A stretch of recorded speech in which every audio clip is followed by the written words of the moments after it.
Welcome into episode 199 of the Skate Podcast. I'm Brian DeFelice, joined by Bridgette and Scott McLaughlin. Right now in the NHL, guys, I think it's probably two of the greatest, absolute greatest conference finals I can ever remember. A couple of 3-0 series leads. It's looking like Vegas, an old friend Bruce Cassidy, against the team that, of course, eliminated the Boston Bruins about a month ago and the Florida Panthers. So before we dive into the Bruins, let's just get a quick take from you guys each on the conference finals. That, man, what riveting television.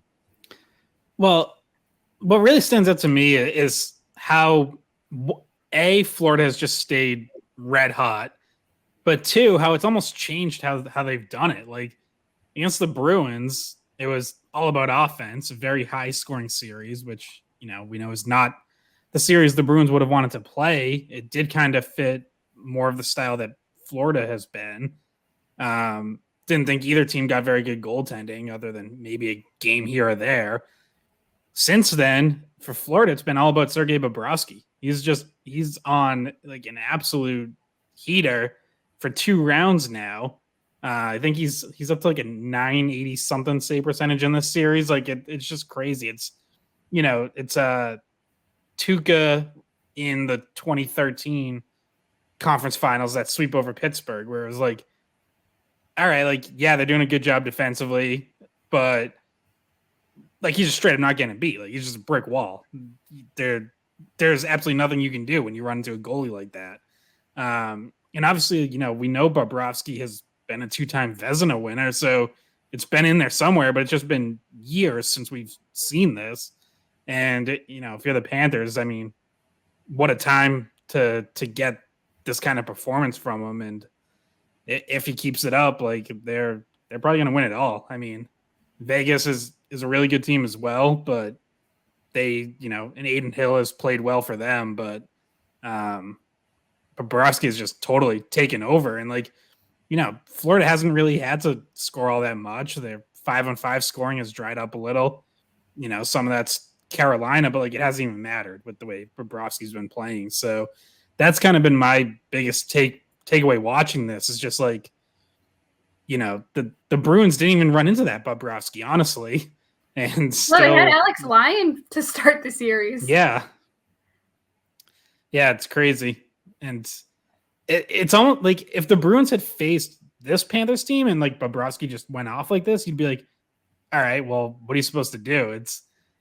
But the fact that they didn't even run into this Bobrovsky, he wasn't even doing this yet, and still lost that series, just kind of more salt in the wound that we probably don't have to totally rip open again for Bruins fans. But well, the funny thing to me is that Toronto fans thought it was funny when the Panthers beat the Bruins, and then Hurricanes fans thought it was funny when the Panthers beat the Bruins and then the Maple Leafs, and now the Hurricanes fans are not thinking it's that funny because they came in, they took the first 3 games of the series, and they're Florida is clearly the crazy thing to me still is that they only made the playoffs because Pittsburgh lost to 2 horrible teams at the end of the season.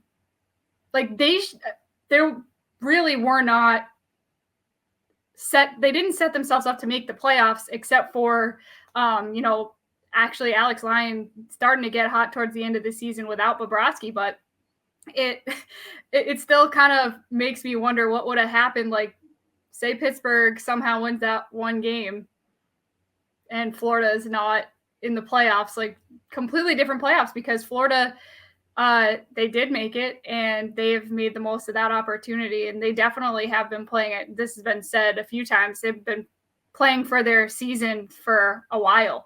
And they just continue to play like that. So they're a scary team to run into right now. And they're probably, I would say, the most confident team. If you watch how some of those guys are playing, Kachuk is playing like the most confident player in the world. He's just out there. And he is now a hero in Florida. So what he's been doing has been incredible. And yeah, you wouldn't want to run into Florida. They've proved why they were a true playoff team, even though they weren't in the playoff picture for a little bit there.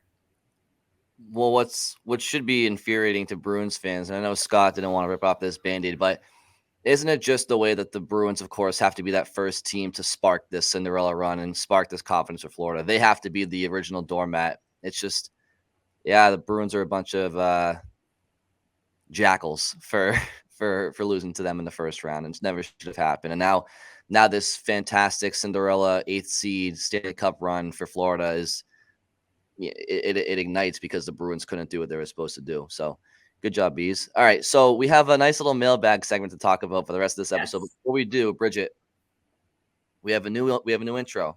Yes. Third time's a charm, right, guys? We have a new intro.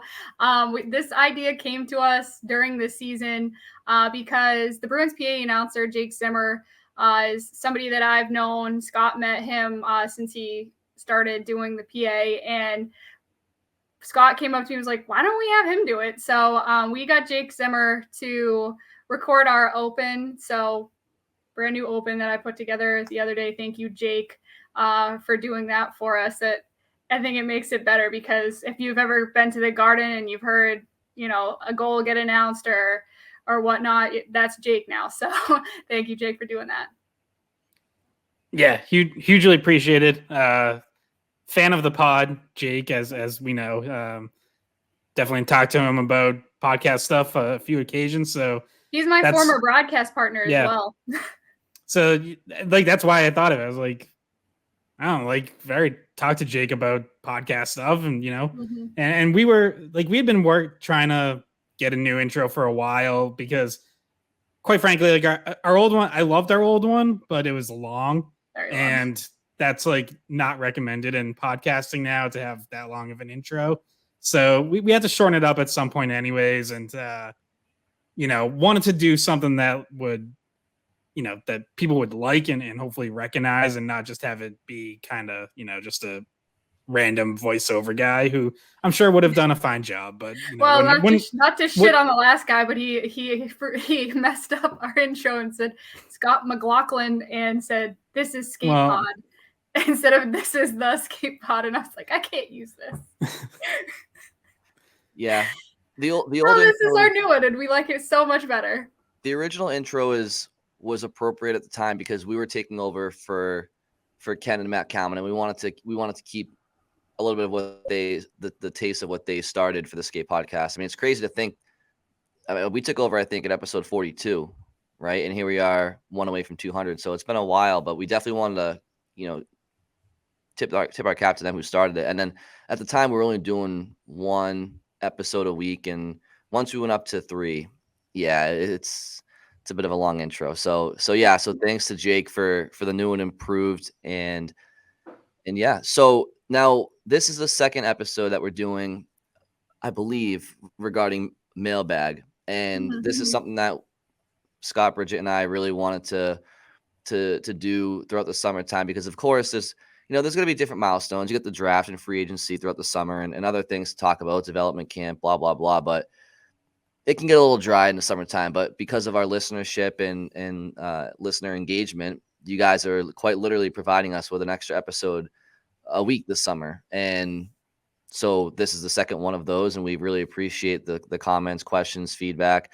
and I guess, Scott, maybe I'll throw it to you to kick off the latest and greatest. Yeah. So this one was an email from Chip.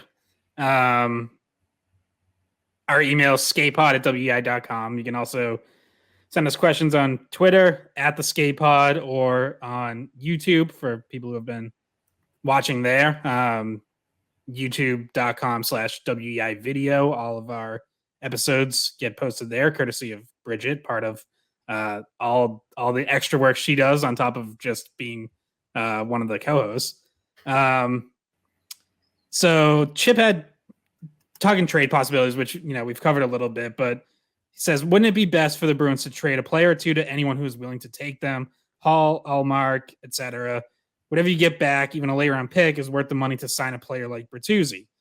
Like, say, Allmark and Mike Riley for a 3rd round pick. And then you also get, with that, you get money to sign Tyler Bertuzzi. So essentially, I don't like this idea or this kind of approach.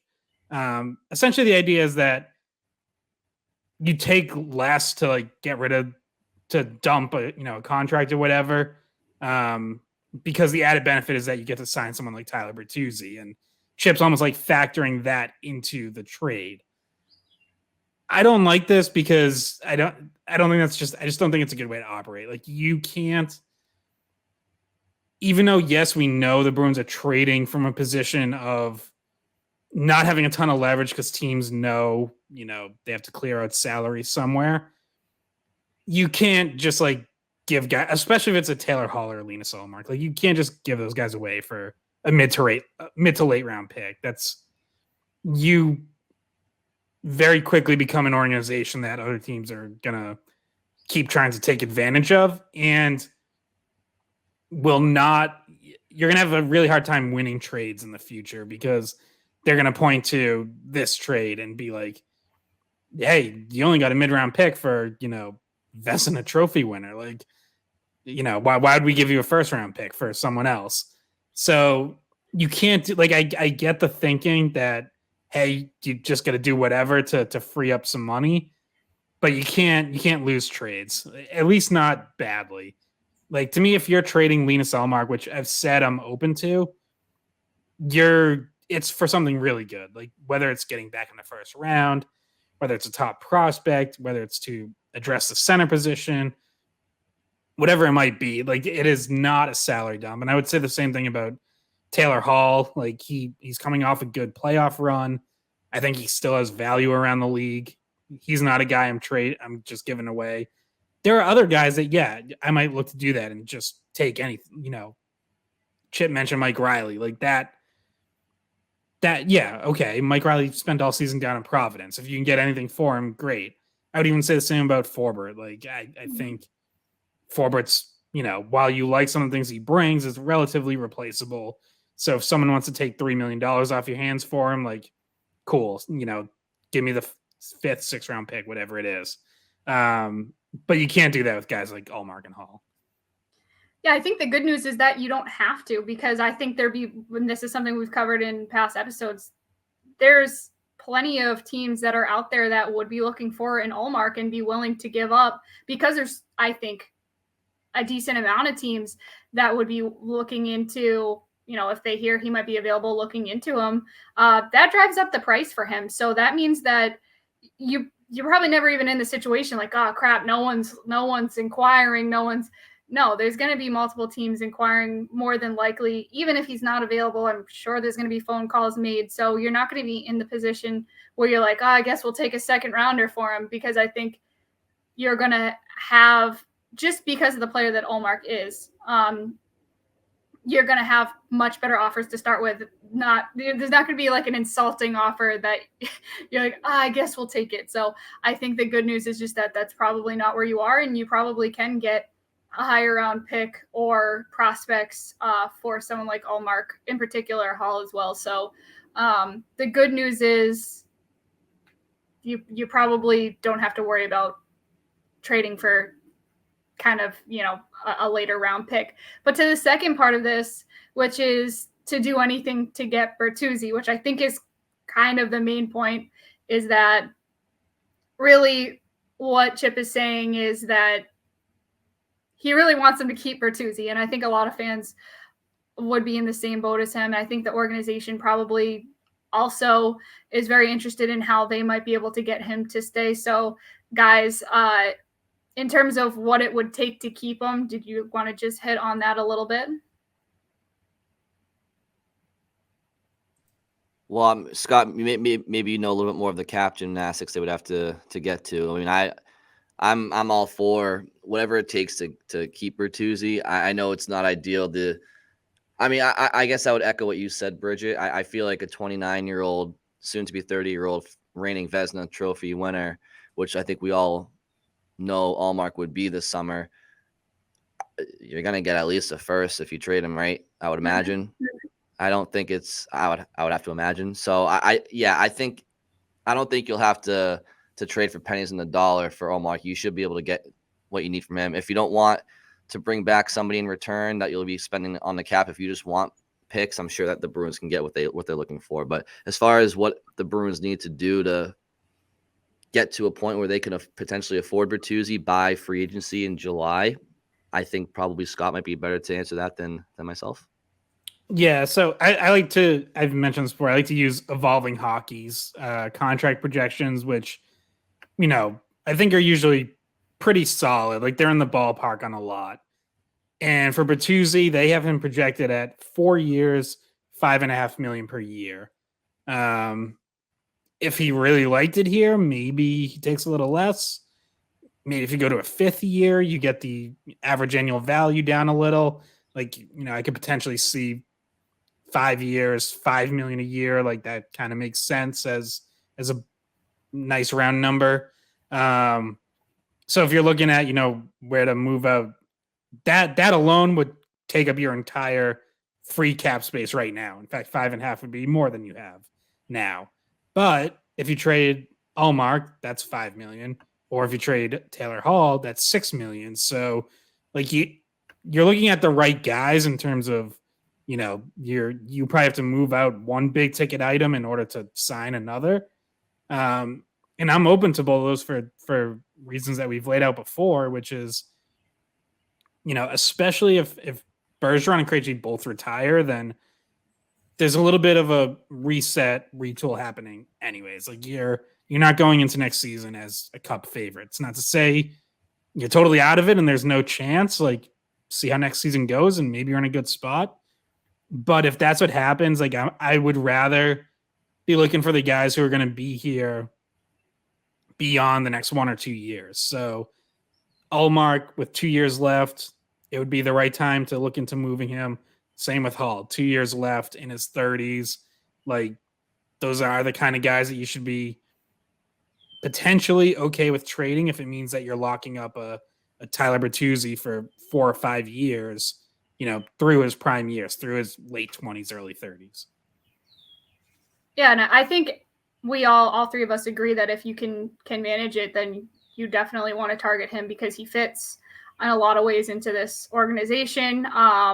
And he did well when he came over, and you're looking to, like Scott mentioned, add players that are going to be part of this transition into this new era without Bergeron.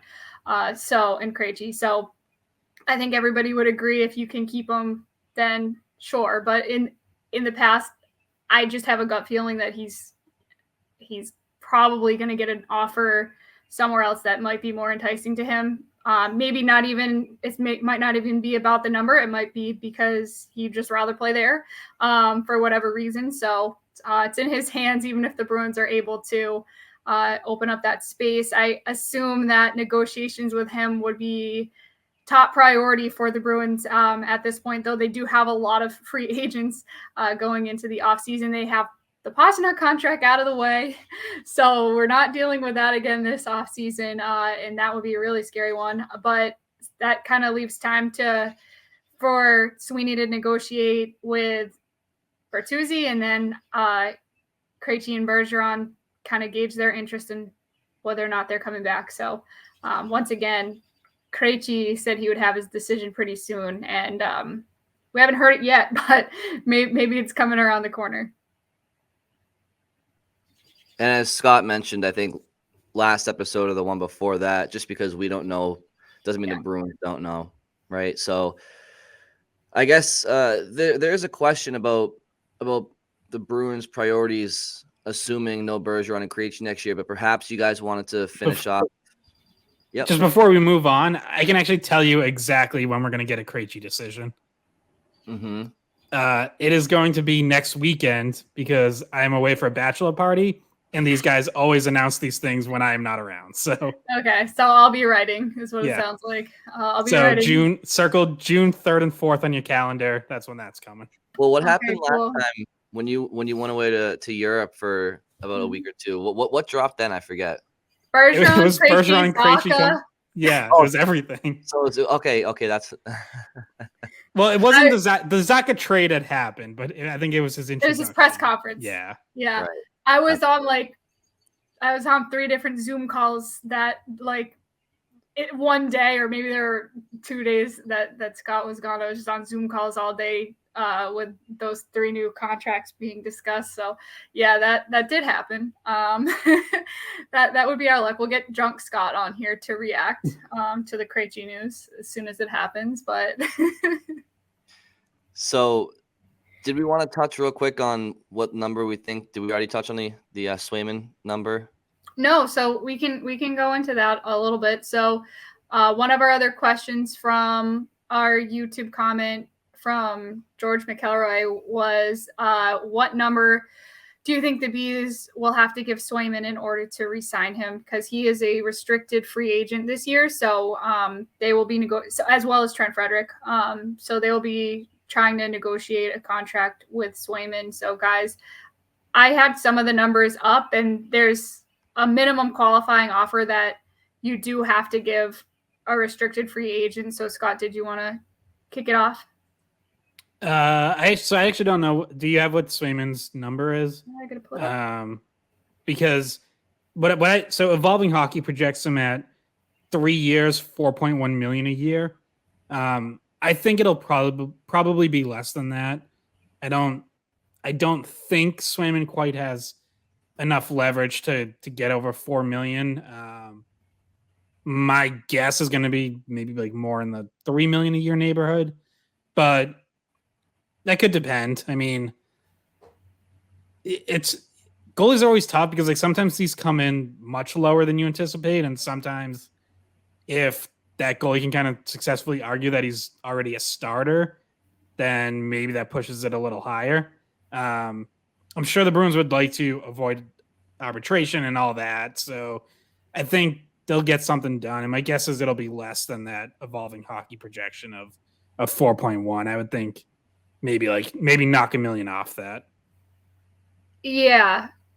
So the qualifying offer only has to be 105%. So basically only 5% more of what his previous contract was. So that's the minimum offer that they have to give Swayman, which obviously isn't a huge number. Yeah, that's only like $1 million. So obviously it'll be more than that. Way more than that. It should be more than that, yes. And Frederick as well. So Frederick had his career best year. So then the way that works is, and when we talked to him, he did say he wants to stay in Boston, which obviously he's a restricted free agent. So that would be the easiest way for both teams to go in terms of getting a deal done. But so yeah, Swayman and Frederick are the guys that the Bruins are going to have to negotiate those contracts with, but theoretically shouldn't be a problem. Do you guys think?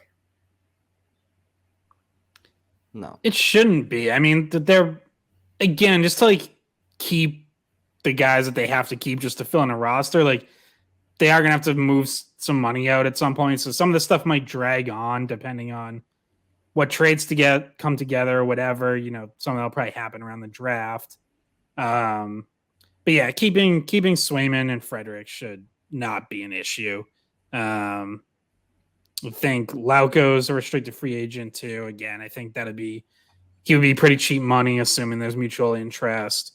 I think Mark McLaughlin's in a restricted free agent situation, but again, like that should be pretty easy to get done, assuming, he wants to stay, which I imagine he does because that's why he signed here, because he's a local kid and he grew up loving the Bruins and this is where he wants to play. So they shouldn't have much of an issue keeping all of their RFAs. But there could still be some money moving around just to get that done. Yeah. And I actually think so. Both Swayman and Frederick could be really important for the Bruins in the upcoming years. So getting those contracts right is actually pretty important. If you think about it, Frederick can play center. So if you're losing Bergeron and Krejci, you have the option to move Frederick to center, just the same way you have the option to move Zacha to center. And I think Frederick has shown improvement. So there's somebody that can be flexible on your roster, and Swayman can take over a starting goalie job for you, then that's great. And you're setting yourself up for success over the next few years if you get those two contracts right.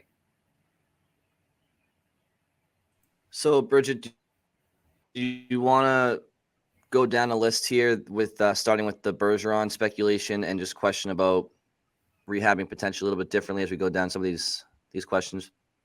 Yes. So we had a question about Bergeron's injury, which he told us at the end of the season he has a herniated disc. And the question is, will Bergeron need surgery for the herniated disc? He said immediately, no, he does not need surgery. And then looking further into what potentially recovery looks like for a herniated disc, it kind of depends on how severely it's out of place. So when you look through whether or not someone needs surgery, it's basically says you only need the surgery if it's prohibiting you from doing certain things, like standing and walking. We're pretty sure that it's not prohibiting him from doing that because he was playing hockey. So rest is really what's prescribed for that, unless for some reason over time you really don't feel the pain going away, or all of a sudden you do start having issues with weakness, pinched nerves, standing and walking, that kind of thing. Yeah, I don't think Bergeron's. I think if he was able to play playoff hockey, then it's not too debilitating. Because back injuries are one thing that like you don't mess with if there's any chance that it's more serious or gonna get more serious. So yeah, I assume rest will be fine for that. Which that's actually like different than Bergeron's summer last year when he didn't need surgery on his elbow. So that is like one less thing for him to deal with as he kind of weighs, pros and cons of potentially returning. Obviously he's really disappointed, but he didn't suffer any injuries that were serious enough to require a surgery that potentially includes, like a long rehab. Like obviously what we saw Tuukka Rask go through, right, where it was like was going to significantly affect his following season. And for a time, he wasn't even sure if he was going to come back. The Bruins weren't sure if he was going to come back. Like at least Bergeron's not dealing with anything like that, because I think something like that would probably push him towards retirement. If it was like, hey, like you might not be back till 3 months into next season and you might not be yourself and like you might not even be able to play through it like that, I don't think he'd really be in a spot to like want to do that. But this isn't that. Like this should be fine. Yeah, basically it says rest and physical therapy cure most herniated discs except for the extreme cases. And like we mentioned, you would know if it was an extreme case because he wouldn't probably be able to really even walk, never mind skate and play professional hockey. So we think that surgery, based on what Bergeron said himself, is not going to happen. So that answers that question. Let me pull up the next one. Well, part two of that, yeah. Yeah. Should the Bruins have treated the injuries and recovery the same way they did in the regular season as in the playoffs? Because in the regular season, it seemed like a lot of care was taken to getting guys even more rest than maybe they needed. When you think back to the Jake DeBrusk injury at the Winter Classic, he was kept out of the lineup for longer than originally planned. When you think back to the recovery of all the guys coming back from surgery in the beginning of the year, they had cleared a lot of these checkpoints. Some of them did come back a little bit earlier. Grizzly, McAvoy, Marchand, Bergeron all coming back early in the season. And it seemed like more care was taken to make sure all the boxes were checked during the regular season when guys were coming back. Do you think that maybe slipped in the playoffs? I heard Jim Montgomery mention the term checking boxes quite a bit in the postseason. So I think they still have boxes to check. I think it just depends on the injury and the severity of it. And if you're talking about something that has a specific timeline for rehab, like a broken hand or finger or limb or foot, whatever, then that's different. But when you're discussing something like pain tolerance, as it seems was the case with Bergeron's herniated disc, I think there's a little bit more subjectivity, I think, in when that player comes back. And I definitely think that there's still a protocol in place, and the Bruins want to ensure that they're not putting their players in a vulnerable state when they go out there. They have to be healthy enough to a point, but it just depends on the situation, right? Are you down in a series? Is it, like I said, is it more of a pain tolerance type injury? I think there are certain injuries where it's clean cut, like you're going to be out this amount of time and that's it, no matter what the circumstances are. In Bergeron's case, Jim Montgomery mentioned it. He called Bergeron after game 3 and said, if we win game 4, are you good to go? And Bergeron's or something like that. And Bergeron told him, I'm playing in game 5. So I don't know. I think in the playoffs, there's where if that's the regular season, he's probably not rushing back to the lineup unless it's Montreal. Yeah, I think just hockey culture and tradition in general is like, no, you don't get as much rest in the playoffs. You don't wait until regular season. Yeah, you might wait.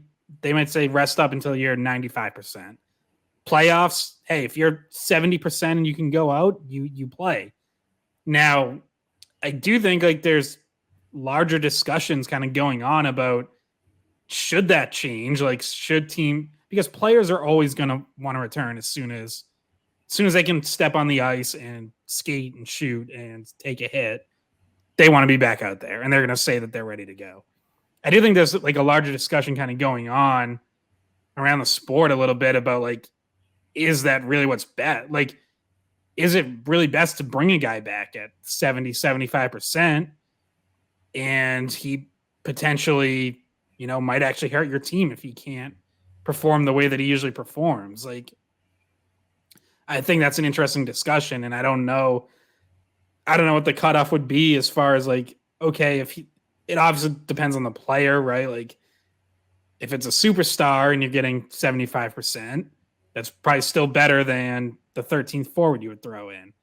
If it's a third or fourth liner, maybe, you keep him out if he's going to not be as effective. I think the interesting one is if it's your goalie, because like with the Bruins situation, you have a goalie that would have been perfect to put in, but on a lot of teams, you're talking about a goalie that's not seen a lot of time, and you may or may not trust how this backup could do in the playoffs. So I find that the most interesting, because it is pretty clear Allmark wasn't 100%.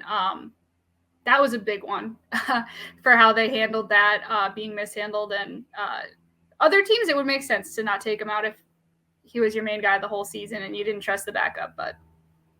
Right. And like they went through that with Tuukka Rask 2 years ago too. So it's, again, like it's all kind of part of these easy second guesses and reevaluations that you do after the fact. And, of course we know Hampus Lindholm wasn't himself in the series, and you want, if they had known he had a broken foot, would that have changed their calculations there? Would he, could you potentially have seen Lindholm out of the lineup if, hey, by game 4 or 5, he's still struggling, or at least maybe his minutes get reduced or something? Because again, I know like coaches will say, hey, we trust players, we have open communication, blah, blah, blah. But I just think in the Stanley Cup playoffs, like Hampus Lindholm's not going to go to Jim Montgomery or John Gruden or whoever and be like, my foot really hurts. Like I might only be able to give us 15 minutes tonight. Like Hampus Lindholm's not going to say that.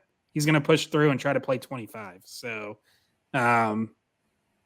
this stuff is like these are all like the tough decisions that teams have to make this time of year. And when you lose and when you see Lindholm not himself and Allmark not himself and Bergeron comes back and they lose 3 straight and he's a -4 or -5 or whatever, like they become really easy second guesses about, was it really best for those guys to be out there at clearly, something pretty far below 100%.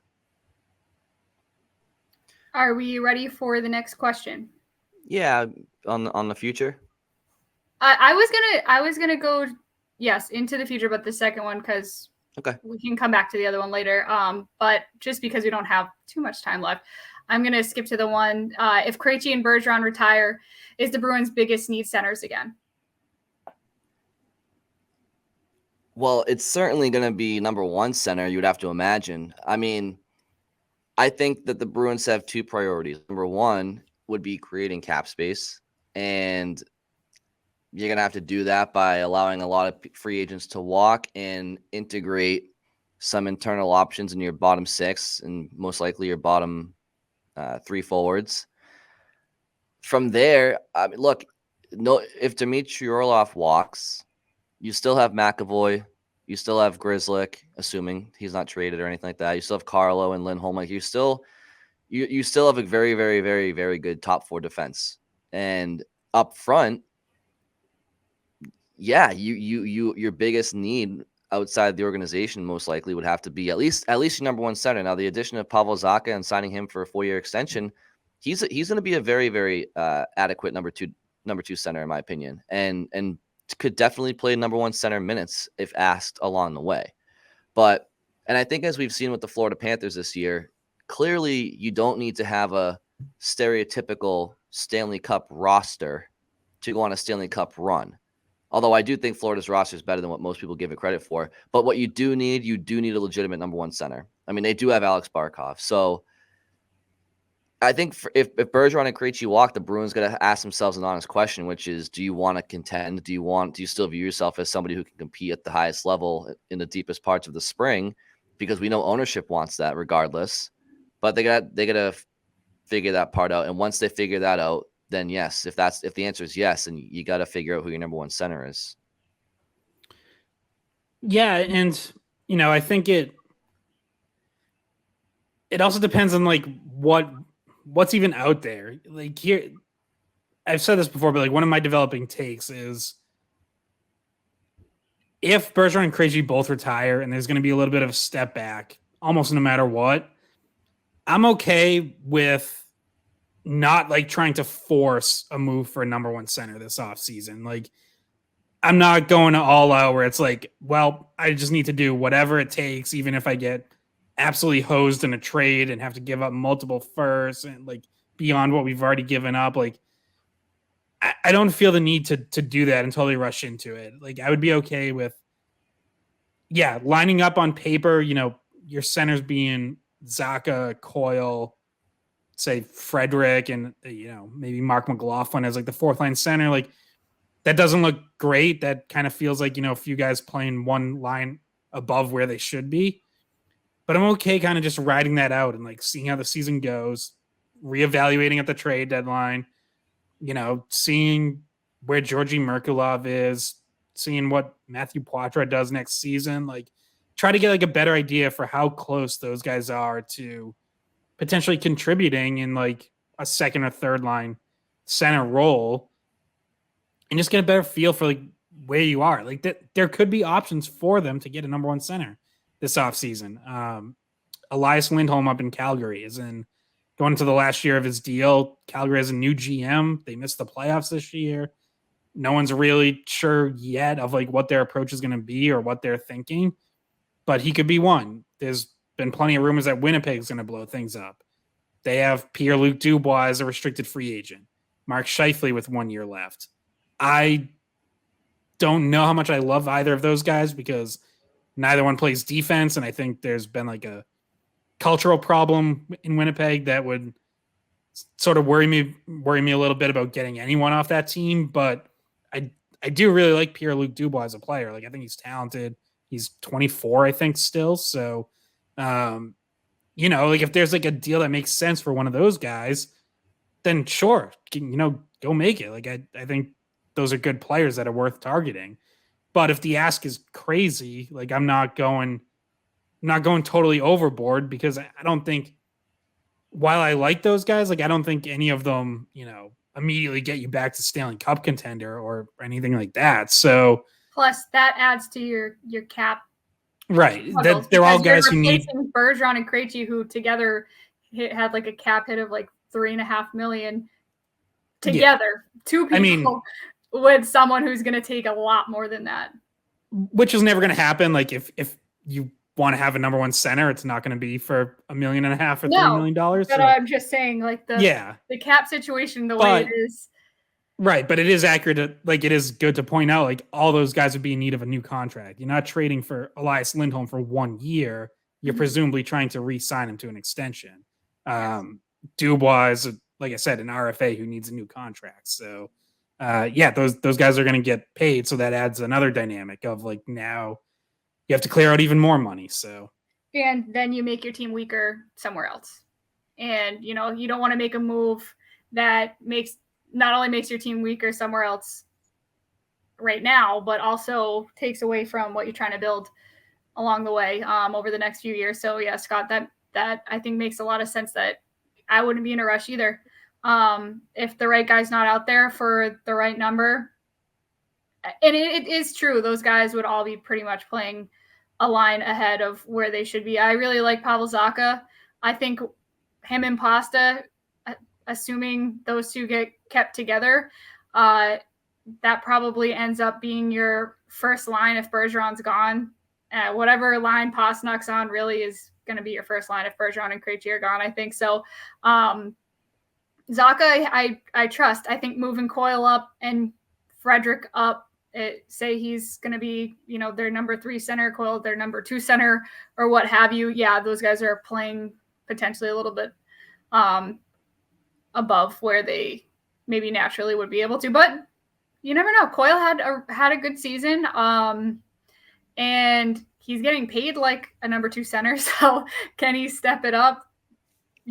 That's what the Bruins were hoping when they brought him in, right? So remains to be seen about those guys. But when you think a little bit down the line as well, I think, yes, center is a huge need in terms of depth, because we talked about some of the guys with Mark Divver that could come up at center. Merkulov and McLaughlin, two that stand out. Beecher, someone that he said was maybe a little bit further away than those two. Those aren't solutions to really help them right now in terms of filling one of those spots at center. So I guess, yes, center is still a big problem at depth. Part of the conversation we had with Mark as well is that defense in the Providence system and in the prospect pool is also somewhere that they need to add. So if you're talking about drafting, who do they need to draft? Is it a center? Is it a defenseman? Might be a defenseman based on what it sounds like. I would honestly, I would probably still take some swings at center. Yeah. Because I don't think that you mentioned if you get a first round pick back, what do you do with it? I'm probably going center. But that's just me. I mean, look, you mentioned that Mark said that those guys are years away, but Poitras could surprise us, right? Merkulov could surprise us, but I don't think either of those guys, even long term, when they get to Boston, they're not a number 1 center solution. So the Bruins' number 1 center of the future either A, isn't in the system yet, which means he's yet to be drafted, or B, they're yet to trade for somebody or get somebody via free agency. So, and I'm not saying that has to happen this year, but I don't think that their number 1 center of the future is currently in the system. And so if that's the case, I still think that your top priority at the draft should be center. Because you look at the blue line, you have Lindholm and McAvoy, you have Carlo, who's in his prime, you have Mason Lohrei, who's very promising top 4 defenseman. I think they're fine on defense. I really do, as it pertains to draft priority. But I would say going into next year, I mean, look, it's not ideal to have Connor Carrick as the second promising defenseman on Providence, of course. But I just think that the Bruins have enough ready defensemen right now in the NHL level, whereas they don't have that. You can't say the same for center if Bergeron and Krejci leave. So I think that has to still be your priority. But I think for the Bruins next year, as it pertains to next year's priorities, if those two walk, Zacha and ownership is not gonna. I'm so devastated from how this season ended. Personally, I'm good for taking a year off of cup hopes. I kind of want a stress-free, expectation-free, just develop some players and talk to me again next year. But the difference is the Bruins ownership doesn't feel that way. And because they don't have the money, and if they were to make a trade, you guys mentioned they'd have to pay those centers that they trade for. I think the most realistic pitch from Neely and Sweeney to ownership is let us go into next year. Let's try to get to the deadline with center by committee with Zacha and Coyle and Frederick. We think we have enough pieces to still be a playoff team. And if maybe something presents itself around the deadline, maybe we'll try to upgrade. I think the Bruins and Cam Neely's comments in the end of season presser spoke a lot to me. I put a lot of weight into those words when he's mentioned that he thinks the Game 3 lineup in Florida could be very, very similar to what the Bruins put out next year if Bergeron and Krejci were to leave.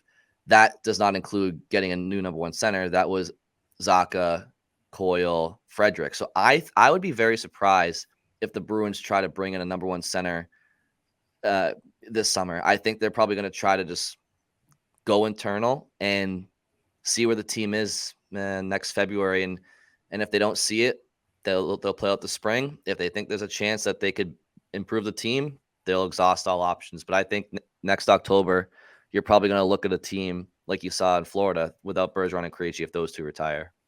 The problem with that statement from, you said Sweeney said that? Neely. The problem with that statement is that a lot of the other guys that were playing in that game are now free agents, including your fourth line center, Nosek. So, and a lot of the guys around him. Yeah, but I kind of read that as him more so. You're totally right about that. Of course, Bertuzzi, I kind of read Lucic, Hathaway. Yeah. I kind of read between the lines so that he was referencing the top two center positions. I kind of think that's what he was mainly referring to, and maybe Bertuzzi. Yeah, because that was my question to him, and like that was like the impetus for it was Bergeron and Krejci, and potentially like moving on from that. So, I think you're right. Like I think that was mostly him talking about the center position, and yes, the roster overall, but that was obviously the big change would be at the center position. Yeah, I mean, as far as the like draft and whatever, like first off, they got to get a pick to even have a chance to target like a top prospect, because if your first pick isn't until the third round, then at that point you're really just taking swings and you're just taking the best player on the board. Maybe they might be looking for higher upside guys because they don't have those earlier picks. If they were to get back into the first round via trade, not that I've done all my draft research yet, but my understanding is this is a forward-heavy first round, generally considered a little bit weaker in terms of first-round defensemen. So not to say that like you couldn't find a defenseman, but I think just naturally like wherever you're picking, whether you're getting back into the middle of the first round or later first round, whatever, does seem like there'll probably be more options at forward and potentially some higher upside there, including centers. So, and you never want to, it's one thing, like if all things are equal and you take, a position of need. I think they kind of did that last year where their first three picks were all centers. But it's another to like reach for a position of need when there might be better options there. Like generally, especially in hockey where you're not getting that immediate return, like I prefer to just take the best player available. And, I would use the example of Johnny Beecher, who was generally considered a little bit of a reach, but he was the best center on their board. So they took him, even though he probably wasn't really a first round talent. Now that was like the last pick of the first round, or very late first round. So you're not getting like true first round talent at that point anyways.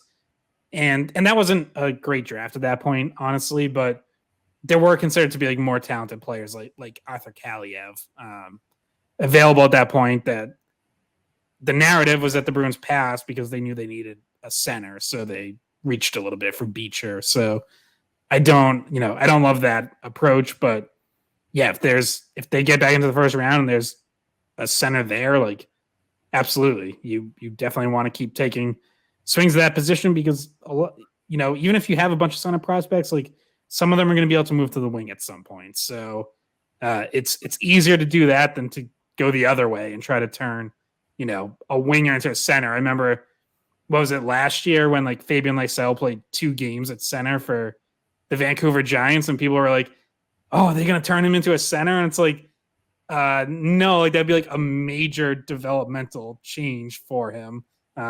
He's a wing. Yes. And so I want to get to one last one from that was a comment on our last video.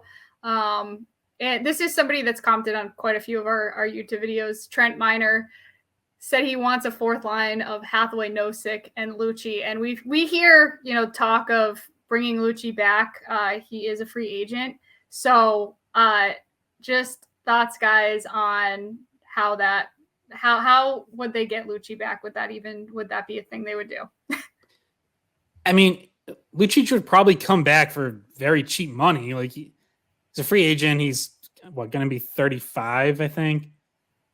He probably doesn't have much time left playing in the NHL anyways. But if you're the Bruins, like I don't really get why you would do that. Like you have to start getting some young guys into the lineup at some point. Now you're going to sign, mid-30s Milan Lucic to come in. Like for what? I'm sorry. Like I loved Lucic when I was in high school, and when I first started covering the team, he was a really good player in his day, but it's not his prime anymore. He's old. He's slow.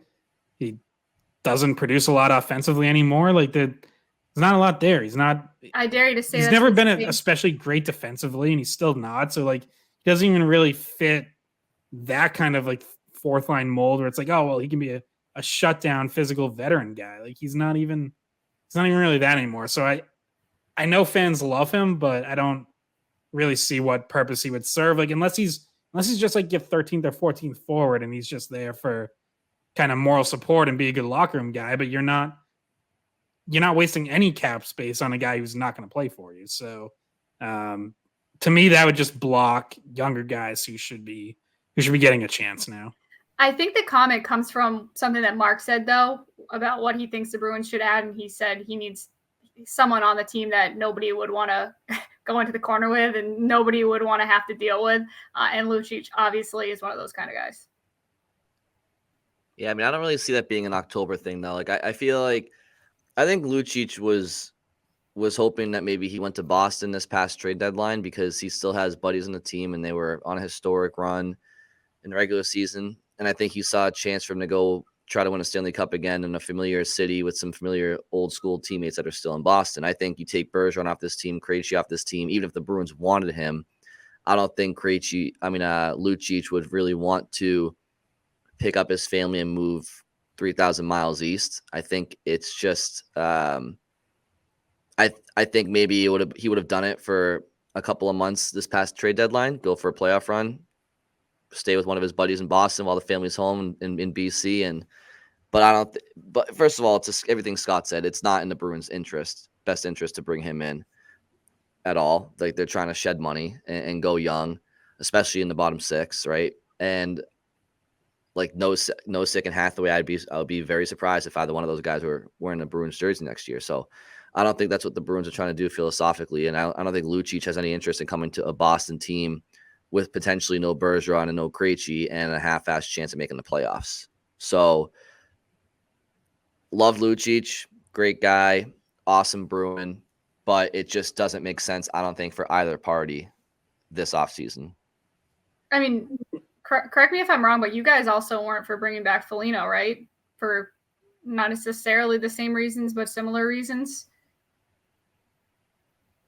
I mean, I would have been okay. Like, I was fine if someone claimed Foligno last year when they waived him, but I didn't like the idea of like trading Foligno and tacking on picks just to move his money. Like, if someone wanted to claim him, fine, but otherwise, like, you might as well have tried to see what he could give you last year. And obviously, he ended up having a pretty good season. I don't even think those situations are similar, though. Like, I think Foligno is still a better player than Lucic. Like, I think Lucic they've both fallen off in their 30s. They've both had very physical, taxing careers. But I think Lucic has fallen off even more than Foligno ever really did. What I'm saying is Foligno is a free agent. Yeah, I mean, yeah. You mean this year? Oh, I thought you meant last year. Mm-hmm. My bad. It kind of depends for me. Like, if Bergeron and Krejci come back, or let's just say Bergeron comes back and the Bruins are really fighting to keep him and financially and still keep a competitive team, because if Bergeron comes back, it's not, you're not running back the same group, but your expectations are still going to be playoffs at the bare minimum, right? And I don't know in that situation that you necessarily will have room for Foligno unless he just takes a league minimum.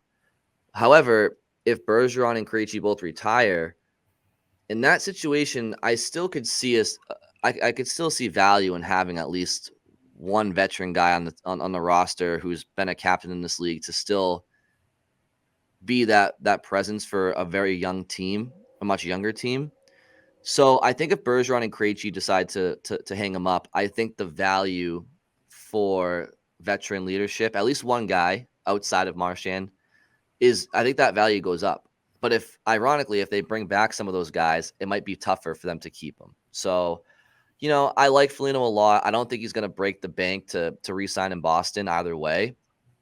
I just need to see what this Bruins team is looking like as we get towards September and training camp. I need to see what they think that this season could potentially be. So I'm not saying yes or no necessarily. It just depends for me on the situation. But I definitely like his leadership in the locker room either way.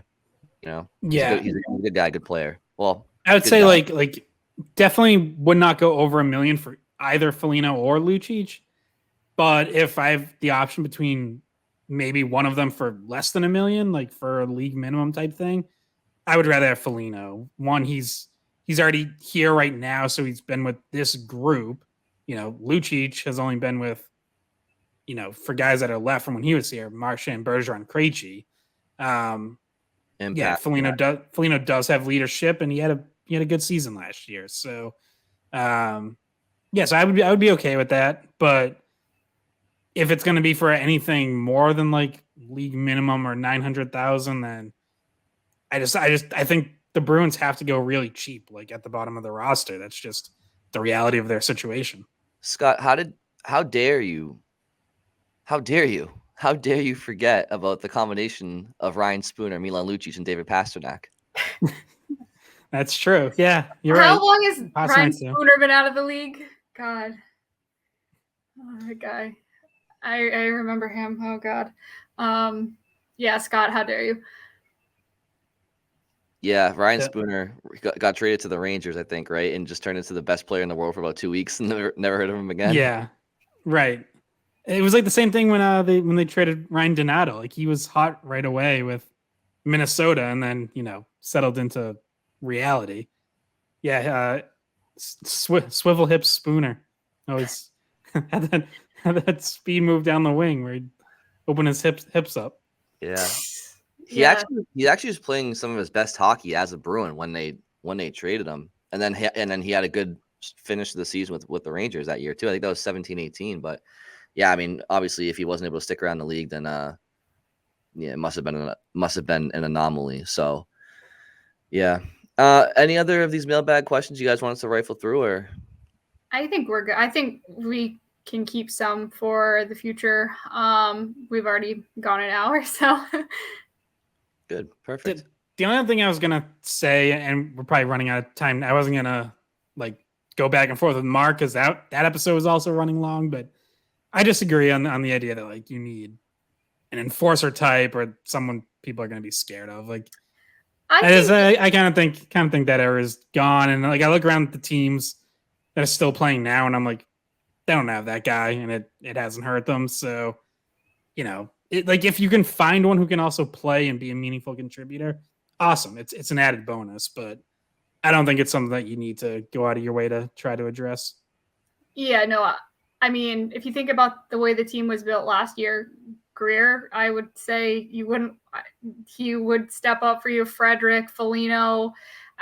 There were plenty of guys, I think, that were guys that would step up and stand up for players if somebody got hurt. So I also thought that was kind of not really the first thing I would be worried about in terms of what the Bruins need to add this offseason.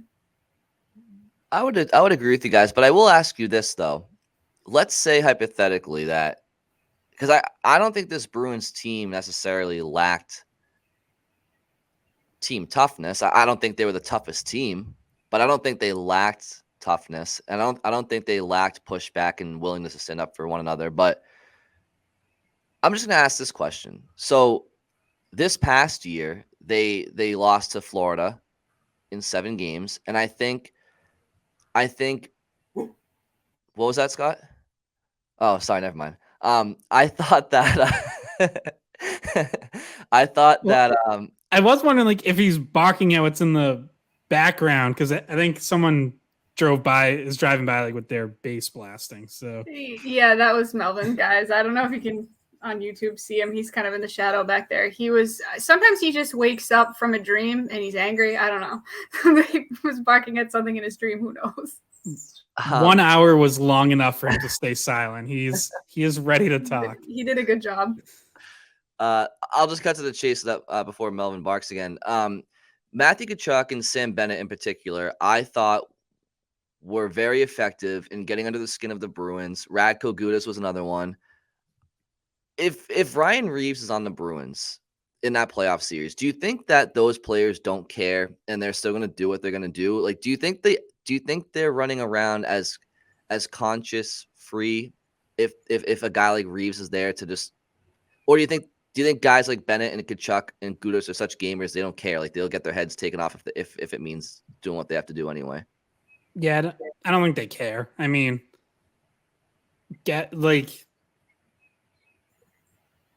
I really don't think that like the old school enforcer really. I don't think they ever really deterred guys from doing stuff. Like the game was dirtier when there were more enforcers playing. There were more cheap shots 20, 25 years ago. So I don't really think it matters. Like I think back to, when Bruins had Zdeno Chara and Sean Thornton, like you couldn't have like 2 more intimidating guys. Like those guys, Thornton obviously fought a lot. Chara didn't fight a ton, but you knew he could kill someone when he did.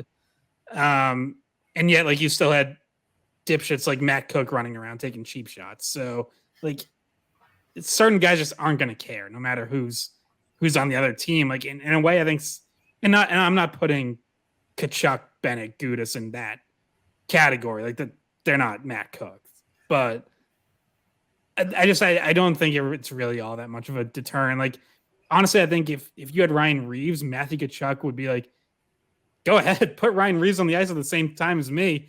I'm going to have a blast with this. Like, I'll skate circles around that guy. Here we go, So, I don't really think it matters all that much. Yeah, that series against the Canucks back in 2011, in retrospect and in the moment, it was the perception was that the Bruins just kicked the crap out of Vancouver all series, and they did. But that didn't stop. What was his name? Yannick Hansen and Laperriere and Max Laperriere or Burrows. Like those guys. Aaron Rome stepping into Horton. Yeah, I mean those guys were cup checking McQuaid, and obviously being Hansen like legit just blindsided Andrew Ference from like with 5 minutes left in Game 7. Like the puck wasn't even near him. Like literally would have been like a 5-game suspension probably today. So. Yeah, and those guys that team had Lucic and Thornton and Chara and McQuaid, and so I guess. But I just wanted to ask that question because I feel like maybe that's like the underlying tone of Mark's stance there. Just nobody will even think about pushing around, and maybe you can take teams off of their game. But yeah, anyway, different game nowadays, I suppose. So he just wants more fights, and we all kind of do just want more fights. So. I'm always down to watch another fight. Mm-hmm. Yeah, and like I do understand his point of like having someone who can actually like fight and do damage, which like I think Chara could for years.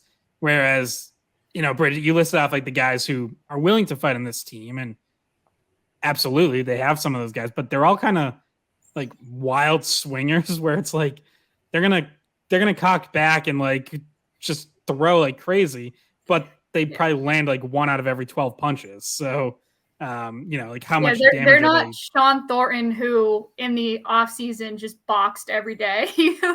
Lauko boxes. Lauko did boxing, but I mean, AJ Greer and Trent Frederick, every time they get in a fight, I honest to God, no matter who they fight, whether it's a lightweight, middleweight, borderline, like I always think that they're gonna get knocked out cold because they don't protect their they just watch Frederick's fights, watch Greer's fights. There's no defense. They don't even they don't do straight jabs. They do these big circle. It's guys, your chest and your face and your head's totally exposed to somebody who knows what they're doing. It hasn't happened to them yet. I mean, Wayne Simmons caught Greer a couple times, but Frederick, he's a wild one. He's a wild one, but I think he's kind of so broad, and he kind of just grabs the other guy's jersey with his left hand, and I think that's why he kind of doesn't get hit that often. But yeah, not a lot of defense with these guys. But yeah, the halftime pizza 10 years from now, there's going to be no more hockey fight highlights to show. They're just going to be showing goalie hugs probably. That's another question for next week, actually. We have a goalie hug question, so yeah, 3 quick no's on that one. Bridgette, Scott, you guys have anything else before we wrap this up? No, all good for me. All right. Well, thank you all for listening. We'll talk to you very soon. Hey guys, thanks for watching the Skate Podcast. If you want to see more of our videos, visit our playlist.